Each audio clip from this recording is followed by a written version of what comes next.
아멘, 할렐루야. 감사합니다. 오늘 본문 말씀과 딱 맞는 찬양을 함께 영광 올려드리고 너무 감사합니다.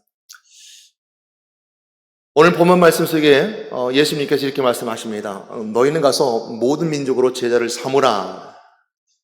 오늘 제자로 삼으라는 말씀 속에 있는 여러분이심을 믿습니까?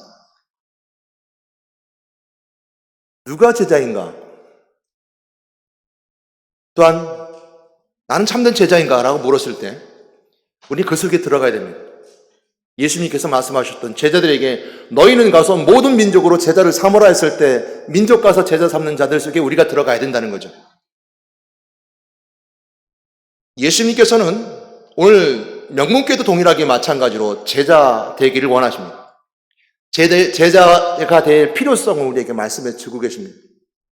예수님께서는 12명의 제자를 특별히 부르셔서 그 12명의 제자를 통해서 수많은 사람들로 민족 가운데 복음을 이루게 하셨고, 오늘 이 본문 말씀처럼 모든 민족으로 제자를 삼으라라는 말씀 속에 있는 그 말씀이 조금 일처럼 우리에게 임해서 이 크고 놀랍고 위대한 일들을 이루셨음을 우리는 믿어야 되는 것이죠. 이 믿음이 여러분들 그 제자 속으로 들어갈 수 있는 겁니다. 예수님께서 제자를 삼으실 때는 오늘 세 가지 종류의 사람들을 보게 되는데요. 첫 번째, 예수님께서는 찾아가십니다. 마태복음 4장에 예수님께서 베드로를 찾아가셨고요. 또 안드레와 요한을 찾아가셨죠. 그러고서 내가 너를 사람 막는 어부가 되게 하리라 라고 말씀하셔서 갈릴리 어부, 그렇게 똑똑하지도 않고 또 그렇게 많은 부를 가지지 않았던 그 갈릴리 어부들을 찾아가서 너 내가 제자가 되라, 내가 너를 사람 낚는 어부가 되게 할 것이다 라고 그 제자들을 부르셨습니다. 또 좀 더 뒤에 가게 되면 그 죄인이었던 마태를 찾아가서 내가 너의 집에 유하여야 하리라. 그래서 마태의 집에 가서 먹고 마십니다. 그래서 사람들이 말합니다. 야, 너희 스승은 저 죄인들과 함께 먹고 나눈다 라고 사람들이 손가락질하죠. 그 말씀 속에 있는 배경을 통해 볼 수 있는 것은 예수님께서 부르셨을 때는 부르심의 배경이 훌륭한 학식이나 똑똑함이나 또한 그에 따른 여러 가지 환경 가운데 있는 제자될 만한 그릇에 찾아간 것이 아니라 죄인에게 찾아가셨고 갈릴리 어부들에게 찾아가셔서 내가 사람 낚는 어부가 되게 할 것이다, 그리고 내 제자가 되라라고 부르셨어요. 부르신 제자들이 있는 반면에 산상수훈 가운데 처음 나오는 메시지를 보게 되면 제자들이 예수님 앞으로 나온지라 라는 말씀처럼 예수님께서 12제자와 함께 이곳에 가도 저곳에 가도 질병을 치유하고 귀신을 쫓아내며 하나님의 놀라운 복음 메시지를 선포했을 때 사람들이 듣고 돌아오는 것을 보고 야, 저게 뭔가 있는가 보다 라고 따라오는 무리들이 있었다는 것이죠. 그들도 또한 제자라고 불리긴 했지만 그들은 따라온 무리가 있었고 예수님께 나온지라 했던 사람들의 제자들이 있었습니다. 물론 뒤에 가면 숨은 제자도 있었고 예수님 옆에 나와서 제자가 된 사람도 있었지만 이처럼 따라온 무리도 있었다고 했습니다. 그 예수 옆에 나온 무리가 있었고, 세 번째 어떤 종류가 있냐면 함께 다니는 사람입니다. 수많은 무리가 예수님과 함께 다니더라. 누가복음 14장 25절 말씀에 그 말씀하고 있거든요. 수많은 무리가 함께 예수님께 다니더라. 예수님께 함께 다니는 무리가 있었습니다. 세 종류의 사람을 보게 되는데요. 예수님 찾아가서 제자 삼은 제자가 있고, 또 예수님께 나와서 제자가 된 제자가 있고, 또한 예수님 부르신 제자인지 나온 제자인지 모르지만 수많은 무리가 예수님을 따라다녔다는 겁니다. 무엇인가 있는가 보다, 어떤 것이 있는가 보다 따라다녔던 무리가 있었다는 겁니다. 여러분들은 제자이십니까? 여러분들은 제자냐고 우리가 스스로 한번 물어봐야 됩니다. 예수님이 좋아서 따라다니는 그냥 무리 속에 있습니까? 사우스이스트 그리스도의 가장 유명한 목사님이 있습니다. 칼 아이들만이라는 목사님인데요. 우리 그리스도의 때 밤늦을 목사님 다음에 나왔던 사람이 칼 아이들만 후임자입니다. 근데 그 뒤에 있는 데이비 스톤과 함께 같이 사우스 이스트 크루세이드를 지금 하고 있는데 그 카일 아이들만이 우리나라에 책을 쓰고 번역한 책이 있습니다. 그 책 제목이 겁니다. 제자인가 팬인가? 당신은 제자입니까? 아니면 이처럼 요즘 아이들로 말하는 유명한 사람들 따라다니는 그냥 팬, 그냥 따라다니는 머릿속에 있는 거라고 묻는 책을 쓴 책이 있습니다. 동일하게 우리에게도 묻습니다. 난 참된 제자인가? 아니면 그냥 따라다니는 머릿속에 있는가? 나온 분인가? 라고 우리는 우리 스스로에게 물어봐야 되고 난 그 제자 속에 들어가 있는가? 그랬을 때 제자라면 예수님께 뭐라고 말씀하셨을까? 부르긴 부르셨지만 예수님께서는 제자에 대해서 뭐라고 말씀하셨을까라는 것을 오늘 말씀 가운데 보면서 내가 제자인가? 아니 난 제자 속에 들어가야 될 것인가? 명문교회가 제자화되어서 제자로서 우리가 세워줘야 될 것인가라는 것을 더 깊이 묵상하면서 스스로 돌아보고 우리가 제자로 들어가는 그 은혜의 시간을 함께 나눠보고자 합니다. 예수님께서 12제자를 훈련시키셨습니다. 공생의 사역을 시작하시면서 예수님이 함께 제자들 불러서 12제자를 세우고 그 많은 무리들이 아닌 소수의 12명을 세워서 그리고 다니면서 치유했고 전파했고 가르쳤고 이렇게 했던 12명이 많은 제자를 낳게 되게 되는데 예수님께서는 많은 제자를 세우지 않으셨습니다. 12명만 데리고 다니시면서 훈련시키셨죠. 예수님은 훈련시키길 원하시고 오늘 동일하게 여러분들에게 말씀을 가지고 여러분들이 훈련되길 원하신 것이 예수님의 마음이고 예수님이 원하시는 것입니다. 예수님이 참되고 원하시는 제자의 모습은 어떤 모습일까? 라고 한번 말씀 가운데 보도록 할 텐데요.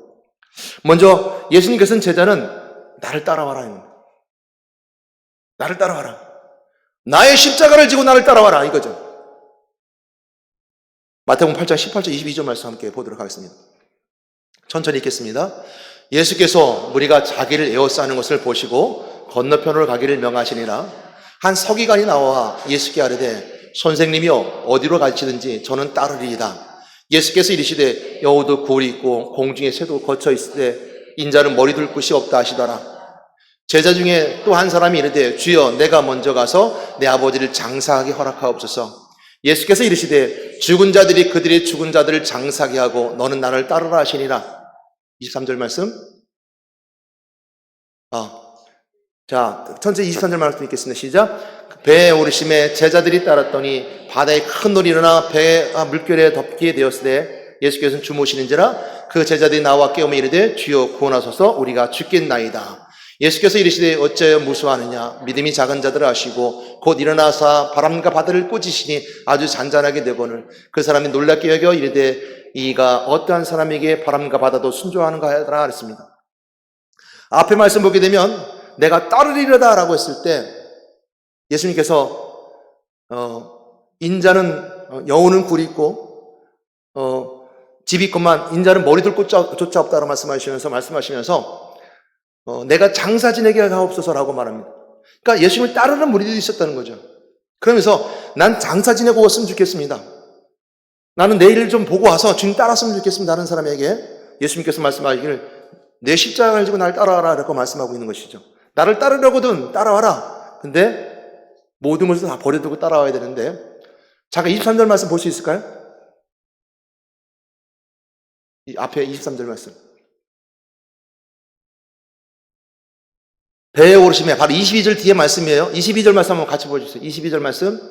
예수께서 이르시되 죽은 자들이 그들의 죽은 자를 장사하고 너는 나를 따르라 하시니라. 다음에 그 23절 말씀 뒤에 나온 거겠습니다. 배에 오르심에 제자들이 따랐다고 그랬습니다. 그러니까 배에 오르심에 제자들이 따랐다고 그랬어요. 근데 바로 큰 놀이 일어서 배가 물길에 덮이게 되었다라고 했습니다. 이 말씀 속에 있을 때 예수님께서 그 제자들에게 따르려고 하는 무리들에게 하시고 싶었던 말씀은 너희들이 따르면 환란이 있을 것이고 너희들이 따르면 이 배를 따랐던 제자들 가운데 큰 놀이 잃었던 것처럼 어려움이 따라올 것이다라는 것을 예수님께서 제자들에게 말씀해 주고 있습니다. 여러분 제자의 삶은 주님을 따라가는 삶은 결코 우리가 생각하는 육신의 평안함과 육신의 즐거움이 있는 것이 아니라 거기 분명히 육신의 고통도 있고 아픔도 있고 슬픔도 있습니다. 배를 따르는 제자들이 예수님을 따르면 좋은 일이 있을 줄 알고 예수님을 따르면 잘 되는 줄 알고 따랐는데 보니까 환란이 왔습니다. 따르는 메시지 뒤에 바로 배에 따랐을 때 그들에게 큰 물결의 노를 만났다고 했습니다. 그래서 성경에서 보게 되면 못되게 하는 것들, 왜 제자가 못되게 하는 내용들도 뒤에 말씀해 주고 있습니다. 누가복음 14장 25절 27절 말씀 한번 보도록 하겠습니다. 읽겠습니다. 시작. 수많은 무리가 함께 갈새 예수께서 돌이키사 이르시되 무릇 내게 오는 자가 자기 부모와 처자와 형제와 자매와 더욱이 자기 목숨까지 미워하지 않으면 능히 내 제자가 되지 못하고 누구든지 자기 십자가를 지고 나를 따르지 않는 자도 능히 내 제자가 되지 못하리라. 예수님께서는 제자는 이런 자들이 나의 제자야라고 말씀하시기도 하셨지만 모다는 안 되는 제자가 될 수 없는 것에 대해서 말씀해주고 있습니다. 나의 십자가를 지고 따라야 되는데 라고 말하면서 너희 부모나 형제와 자매를 나보다 더 목숨보다 그보다 더 미워하는 자, 그걸 미워하는 자가 그걸 나를 따르는 자고 그런 자가 바로 십자가를 따르는 자다 그랬습니다. 누가복음 14장 33절 말씀 한번 보도록 하겠습니다. 같이 읽겠습니다. 시작. 이와 같이 너희 중에 누구든지 자기의 모든 소유를 버리지 아니하면 능히 내 제자가 되지 못하리라 그랬습니다. 모든 것을 버려야 된다 그랬습니다. 모든 걸 버리고 나를 따르라 그랬습니다. 모든 것을 버리고 또한 부모나 자매나 형제를 더 미워하고 목숨조차도 더 미워하는 자, 그것이 바로 예수님께서 말씀하셨던 제자의 모습인데 이 모습을 통해서 우리가 볼 수 있는 건 우리 그렇게 따라갈 수 있느냐라고 물었을 때 글쎄요라고 말하는 사람이 있다면 예수님께 그 말씀하셨을 거라고 생각해 보셔야 됩니다. 나는 목사님 못 따라가겠습니다. 나는 전혀 못 따라가겠습니다. 따라갈 수 없습니다. 난 부모 형제 너무 좋고 내 목숨도 얼마나 소중하며 내가 얼마나 이 땅에 많은 것들을 이루고 살아가는데 나는 못 따라가겠습니다 하는 사람에게 왜 예수님께서 이 말씀을 하셨을까요? 그 따름에는 생명이기 때문입니다. 십자가를 지고 나를 따를 것이라 했을 때 그 십자가의 죽음이 생명이요 그 따름 속에 있을 때 따름이 바로 우리에게 주시는 구원의 은혜이기 때문입니다. 구원이 있기에 내 목숨을 다해서 내가 삶의 모든 것을 다해서 드려도 바꿀 수 없는 그 소중한 가치 있는 목숨과 같은 목숨보다 더한 가치가 복음이기에 구원이기에 그 십자가를 따르라는 것입니다. 예수님께서는 나를 따르라 말씀하시면서 십자가 길을 가가셨고 그 길을 따라오는 우리를 원하셨습니다. 예수님께서 또한 마찬가지로 제자의 삶 속에서 우리에게 친히 가르쳐주시며 보여주신 메시지가 있습니다.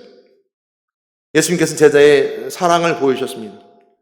요한복음 13장 12절 15절 말씀 한번 보도록 하겠습니다. 그들이 발을 씻은 후에 옷을 입히시고 다시 앉아 그들에게 이르시되 내가 너희에게 행한 것은 너희가 아느냐? 너희가 나를 선생이라 또는 주라 하니 너희 말이 옳도다. 내가 그러하다. 내가 주와 또는 선생이 되어 너희 발을 씻었으니 너희도 서로 발을 씻어주는 것이 옳으니라. 내가 너희에게 행한 것 같이 너희도 행하게 하려 하여 본을 보였노라 했습니다. 예수님께서 친히 수건을 누르시고 제자들이 발을 씻기셨습니다. 그러면서 말씀하시기를 내가 너희들을 씻겨준 것처럼 너희들도 씻겨줘라. 예수님께서는 제자가 되는 것에 대해서 사랑임을 보이셨고 사랑을 가르쳐줬으며 제자는 이런 사랑을 품은 자라는 것을 알려주셨습니다. 그러므로 예수님을 따르는 것, 십자가를 따르는 것일 뿐만 아니라 사랑하는 겁니다. 사랑하는 겁니다. 요한복음 13장 35절 말씀 보도록 하겠습니다. 읽겠습니다. 시작. 너희가 서로 사랑하면 이로써 모든 사람이 너희가 내 제자인 줄 알리라. 아멘. 너희가 서로 사랑하면 사람들이 너희가 내 제자인 줄 알리라. 예수님의 제자는 사랑한다는 사람이라는 것을 오늘 이 본문에서 말씀해주고 있습니다. 이 말씀은 아까 읽었던 예수님께서 발을 씻겨주신 그 현장 뒤에 세 계명 사랑을 증거하시고 그 다음에 이 본문 말씀을 말씀하고 있습니다. 사랑이죠. 사랑하는 것이 곧 제자의 제자라고 말씀해주고 있습니다. 제가 초등학교 때 주일학교, 아동부를 갔었죠. 한 3학년 정도 됐었던 것 같아요. 3학년 선생님이 모든 우리 주일학교 반 아이들 데리고 짜장면집을 갔습니다. 당시에는 짜장면을 먹는다는 것은 쉽지 않은 아는 것이었습니다. 졸업식 때나 먹는 것이었었고, 짜장면을 먹기에 특별한 날을 먹는 것이 짜장면이었는데요. 그 선생님이 자신의 월급의 사비를 털어서 짜장면집을 저희를 데려갔어요. 그리고 저희들에게 짜장면을 사주면서 너희들 예배 잘 드려야 된다라고 말씀하셨어요. 그 선생님 이름은 마의선 선생님이에요. 제가 초등학교 3학년 때 선생, 고등학교 선생님 이름도 잘 생각 못하고 중학교 선생님 이름 잘 못하는데 제가 주일학교 때 아동부 때 나에게 짜장면을 사준 그 선생님 이름을 아직도 기억하고 있습니다. 저는 그것이 사랑이라고 느꼈습니다. 저에게 아이들을 생각하는 그 사랑이라는 마음을 줬습니다. 오늘같이 짜장면 사주듯이 좋은 거 사줄 수 있습니다. 좋은 음식을 사줄 수 있습니다. 오늘 워낙 사실 좋은 시대이기도 하고요. 그러나 내 마음속에 사랑이라는 걸 품을 수 있었던 것은 그 먹기 힘들었던 그 짜장면이었습니다. 선생님의 그 사랑은 제자들 마음속에 사랑으로 전달됩니다. 저는 여러분들 제자들 가지고 여러분 제자들에게 사랑한 여러분 되시기를 주님으로 축복합니다. 아멘? 아멘 하신 분들은 모든 민족으로 제자를 삼아라 속에 있는 제자의 모습입니다. 내가 제자가 됐다면, 예수님이 내가 제자가 됐다면 내 제자가 있어야 되는 것처럼 예수님이 12제자 위에 제자가 세워졌던 것처럼 여러분들이 내가 제자가 될 수 있고 제자가 될 수 있고 제자를 삼을 수 있는 것은 내가 제자가 되었을 때입니다. 내가 제자가 된다는 것은 예수님의 십자가 길을 따라가는 것일 뿐만 아니라 예수님이 누구냐는 것을 분명히 아는 사람들입니다. 예수님이 누구냐? 예수님이 나이가 어떤 분이냐는 걸 분명히 아는 분이 하는 것이 바로 제자입니다. 예수님은 이런 제자를 알기 원하십니다. 예수님께서 제자를 세우셨을 때 그 제자를 통해서 주셨던 말씀은 예수가 그리스도를 증거하는 것이었고 그 예수가 그리스도를 증거하는 걸 원하셨던 예수님께서는 제자들에게 그 삶 속에서 가르치고 치유하고 전파함을 통해서 하나님의 힘을 증거하셨고 예수 그리스도 하나님의 힘뿐만 아니라 성육신하신 그리스도를 통해서 그 아픔과 고통 가운데 함께 공감하면서 이해하면서 서로 대화를 나누면서 배고파서 굶주리면서 제자들이 먹을 것을 찾아다니면서 그 눈물을 보면서 예수님의 그 속에서 성육신하신 그리스도를 발견하게 하시고 하나님이신 그리스도를 발견하게 하셨습니다. 그리고 공생기간 동안 그들에게 인생의 삶이 무엇인가 깨닫게 해주시고 임마누엘이신 그리스도를 체험하게 하셨을 뿐만 아니라 가는 곳마다 예수가 그리스도를 증거하시는 것들에 대해서 제자의 삶에 대해서 설명했던 것처럼 예수님께서는 그리스도를 아는 사람을 그리고 예수님께서 원하시는 건 무엇이냐 아는 사람이 바로 제자입니다. 그 공생의 삶을 지난 다음에 예수님께 십자가의 죽으심을 통해서 모든 것을 완성하셨고 죽음에 벌하시고 승천하심을 통해서 성령이 우리에게 오심을 통해서 예수 그리스도의 벌하심의 사건의 증거를 통해서 성령의 도우심에 따라 세상 가운데 선포하며 담대히 선포함을 통해서 귀신의 능력을 제어하고 놀랍게 역사하신 역사 현장을 가질 수 있는 것은 바로 성령이 함께 하시는 그 은혜를 통해서 우리 가운데 항상 승리의 삶을 살게 하시는 은혜가 있습니다. 그 승천하신 그리스도가 다시 오심을 약속하셨고 약속을 붙잡은 자들에게 오늘도 우리에게 나고야는 또 천국이라는 약속을 우리에게 주셨으며 그 은혜를 우리가 살게 하신 것이 바로 예수 그리스도의 복음 7가지입니다. 예수님께서는 그 7가지 복음을 하는 자가 제자이며 복음하는 자에게 복음 있는 자들에게 복음하는 자에게 복음을 전하는 것이 제자 잡는 것이며 우리가 누구든지 제자가 된다는 것은 내가 7가지 복음을 알고 7가지 믿음의 복을 누리면서 그들에게 그 복음을 누리고 복음을 전하는 것이 바로 믿음 생활을 하는 것이 바로 제자의 삶이라는 것이죠. 그러므로 여러분들이 묻습니다. 여러분들에게 사랑하는 제자가 있습니까? 아멘? 사랑하는 제자.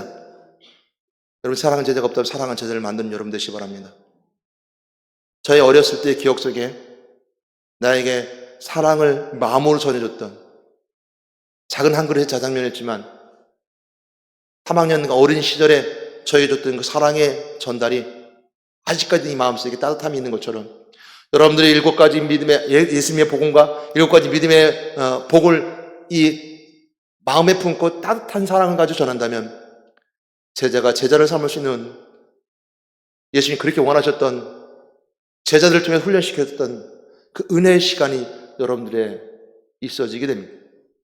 그러면 여러분 속에 사랑하는 제자가 있기를 바랍니다. 아니면 사랑하는 제자를 품으시기 바랍니다. 그것이 오늘 예수님께서 모든 민족으로 제자를 삼으라고 명령하셨던 것, 너희는 가서 모든 민족으로 제자를 삼으라고 명령하셨던 명령을 순종하는 자이며 그것이 예수님이 원하시는 삶입니다. 그 삶을 살아가고 원하시고 있어요. 그러나 예수님께 친히 보여주셨어요. 제자의 삶에 대해서 보여주셨어요. 사랑하면 사람들이 내 제자인 줄 알리라. 사랑하라고 그랬어요. 제자들을 구별하여 따로 세우시기도 하셨습니다. 사도행 19장 9절 말씀에 보게 되면 함께 같이 천천히 읽어보도록 하겠습니다. 어떤 사람들은 마음이 굳어 순종하지 않고 무리 앞에서 이도를 비방하거늘 바울이 그들을 떠나 제자들을 따로 세우고 두란노 성에서 날마다 강론하니라 그랬습니다. 따로 세웠다 그랬습니다. 예수님이 하신 말씀을 비방하니까 따로 세워서 이처럼 두란노 성을 통해서 제자들을 양육하고 가르쳤다 그랬습니다. 이것이 바로 따로 세웠던 구분한 오늘 교회의 모습입니다. 구별과 차별은 다릅니다. 구별되이 세우는 것을 구별이라고 합니다. 차별은 구별되는 것이 아니라 차등을 두는 겁니다. 그래서 차별하지 말자는 것이 차별금지법인데요. 개인적으로는 차별될 수 있습니다.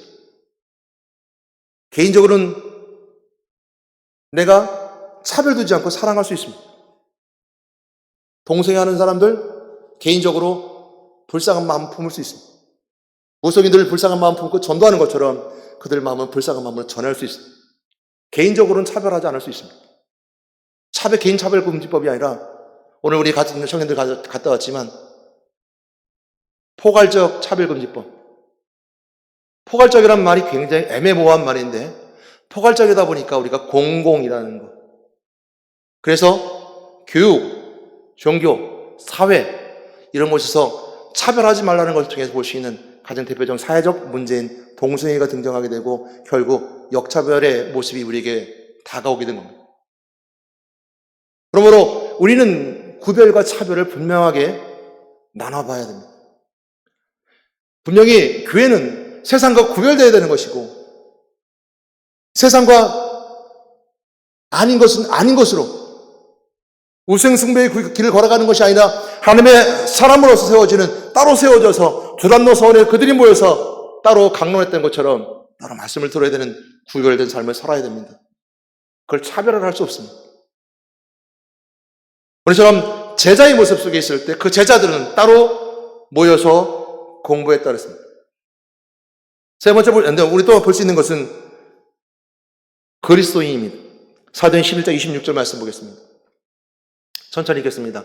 만남에 안디옥에 데리고 와서 둘이 교회 1년간 모여있어 큰 무리를 가르쳤고 제자들이 안디옥에서 비로소 그리스도 일컬음을 받게 되었더라.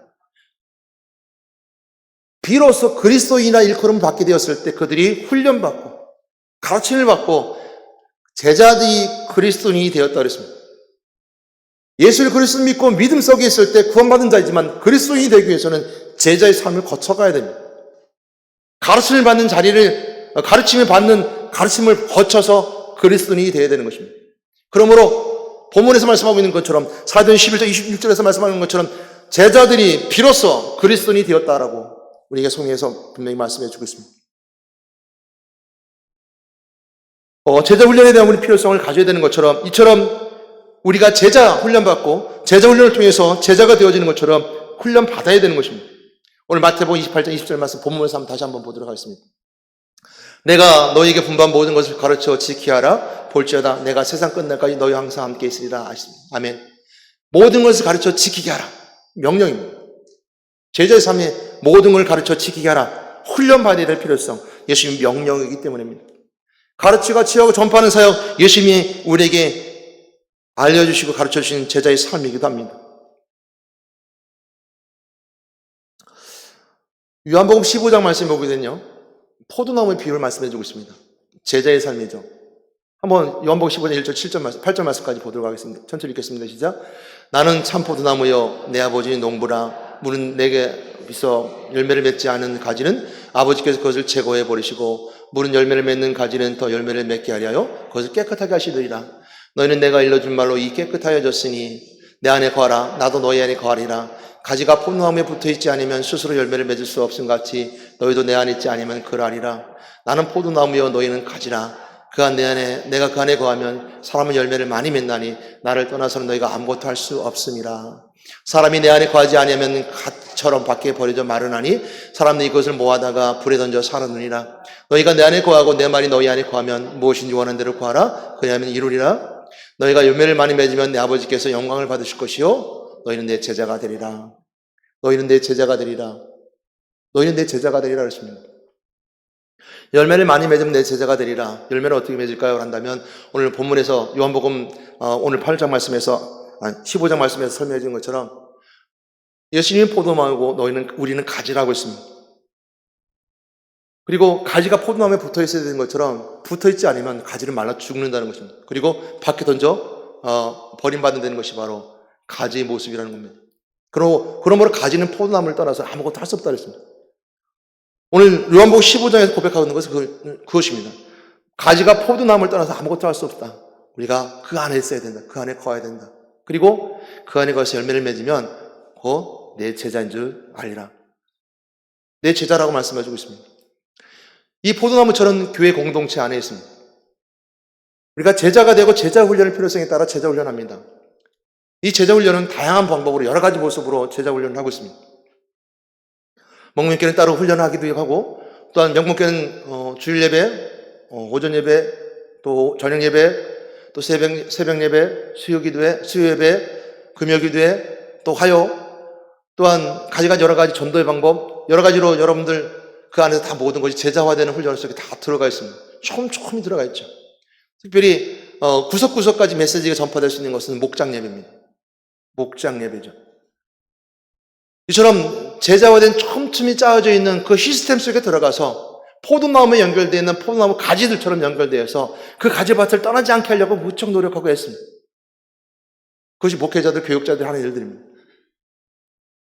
어떻게 하든 그 메시지 가운데 특별히 해결화된 메시지, 주일날 메시지와 공과 메시지 핵심이가 확실하게 주일날 메시지와 공과 목장 예배 메시지가 금요일날 우리가 이제 훈련받고 각 목장별로 다 각 목장으로 선포되고 말씀 나눠주게 되면 각 메시지가 전 온 교인에게 쫙 퍼져서 하나의 메시지가 하나가 되어서 획일적으로 우리가 그 마음 품고 하나 될 수 있는 것이 바로 우리가 그렇게 된 교회 모습이 우리가 원하고 추구하는 모습의 교회 모습일 겁니다.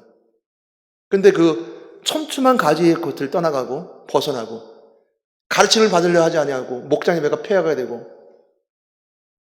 똑같이 동일한 메시지가 선포돼서 촘촘한 가지나무처럼 포도나무에 말씀가에 붙어있는 가지처럼 포도나무에 붙은 가지처럼 붙어서 서로 붙어있어 엉켜 있어서 비바람도 맞고 바람도 어떻게든 막아보고 그러면서 견디면서 있던 포도나무 가지들이 그 촘촘함을 벗어나면 이것은 어찌 보면 터진 뚝방이라는 표현을 쓰기도 하지만 터져오는 것입니다. 명목교에 터져 있는 것입니다.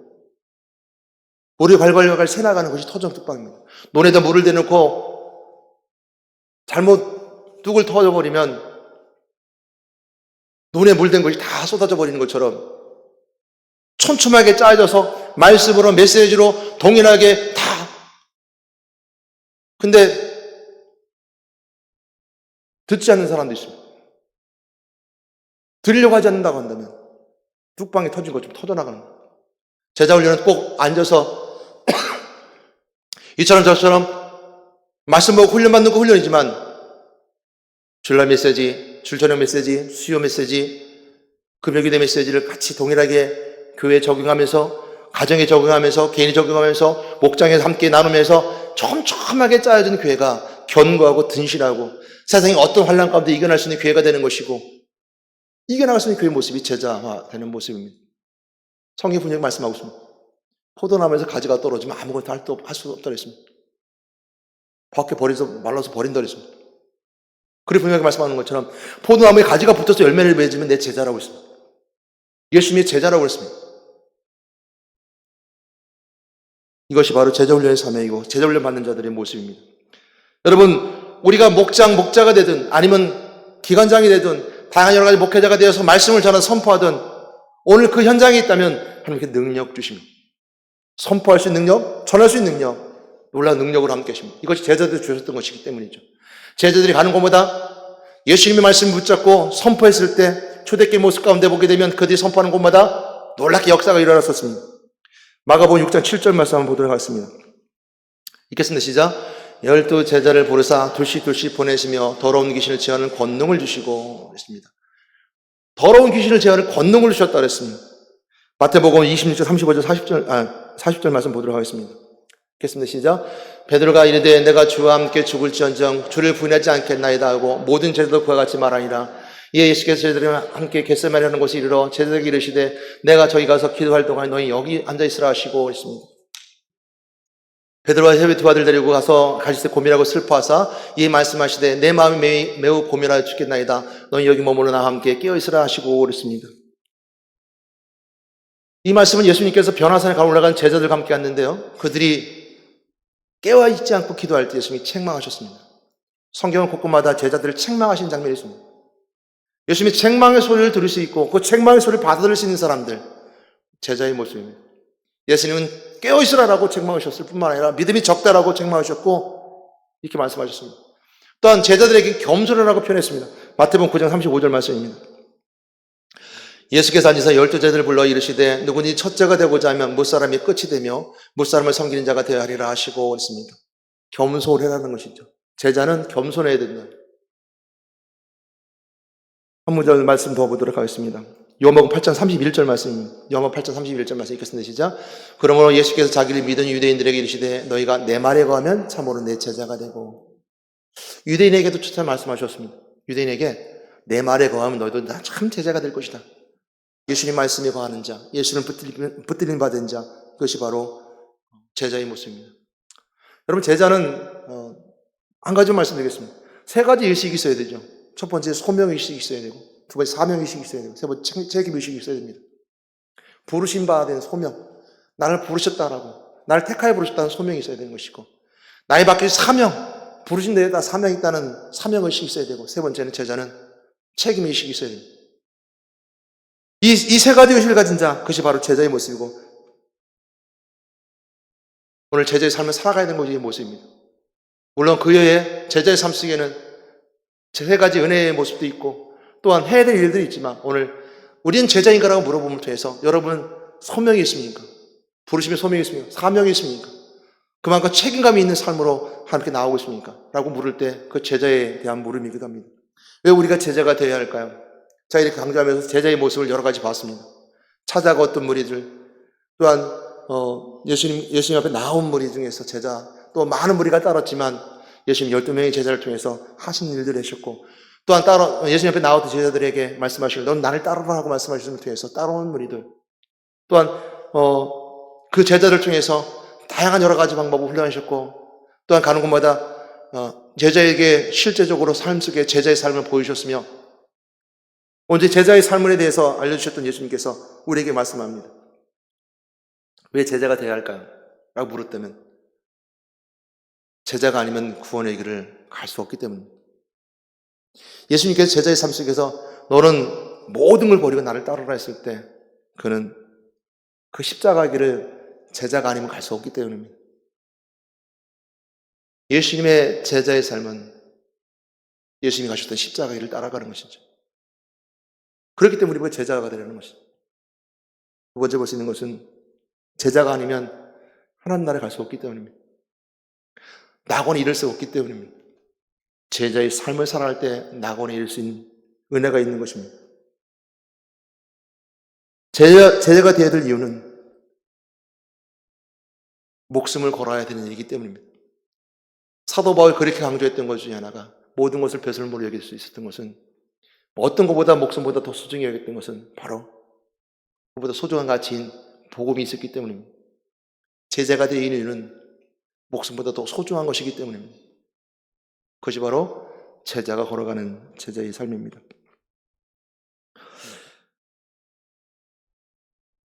제자가 되지 않으면 우리 세상에 패배하기 때문입니다. 여러분, 제자의 삶을 살지 않으면 패배하기 때문이에요. 포도나무와 가지에 붙어있는 건 붙어있지 아니하면, 영목교에서 하고 있는 제자의 모든 모습 속에 들어가지 아니하면 패배하기 때문입니다. 그러니까 자꾸 책망하는 겁니다. 깨어있으라라고. 좀 깨어있으라라고 책망하는 겁니다. 그 책명을 받아들인다면 그만 제자의 삶이 있을 것이지만 그 가지가 떨어지면 패배자가 될 수밖에 없습니다. 그래서 제자의 삶을 가지 않으면 패배하기 때문입니다. 마태복음 28장 16절 말씀 한번 천천히 보도록 하겠습니다. 천천히 읽겠습니다. 시작. 11 제자가 갈릴리에 가서 예수께서 지시하신 산에 이르러 11 제자라고 했습니다. 한 제자는 어디 갔습니까?